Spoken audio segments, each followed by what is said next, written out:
మద్యం రేట్లు పెంచేది లేదని మంత్రి జూపల్లి చెప్పినా బెల్ట్ షాపులు పెట్టి ప్రజల రక్తమాంసాలు పీల్చి వేల కోట్ల ఆదాయం సమకూరుస్తుందా ప్రభుత్వం అని కామెంట్లు చేశారు హరీష్ రావు.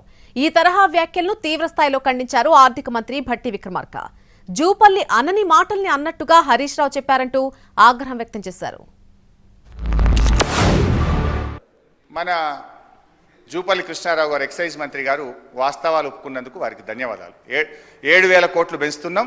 ఈసారి ఎక్సైజ్ మీద 42,000 కోట్ల ఆదాయాన్ని మేము గల్లీకో బెల్ట్ షాపు పెట్టి ప్రజల రక్త మాంసాలు పీల్చి పిప్పి చేసి వసూలు చేస్తామని ఆయన హరీష్ రావు గారు వారు మాట్లాడుతూ మేము వాస్తవాలే మాట్లాడతాం, మాదంతా విన్న తర్వాత మీరు చెప్పండి అన్నారు. నేను సైలెంట్ కూర్చొని రాసుకుంటున్నాను.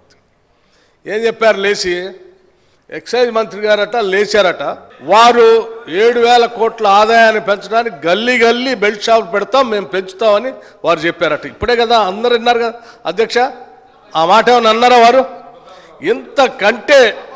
ఇంతకంటే అన్యాయంగా ఉన్నది లేనట్టు లేనిది ఉన్నట్టు ఈ రాష్ట్ర ప్రజలకి భ్రమలు కల్పించి 10 ఏళ్ళు రాష్ట్రాన్ని సర్వనాశనం చేశారు. ఇప్పుడు మళ్ళీ మొదలుపెట్టారు.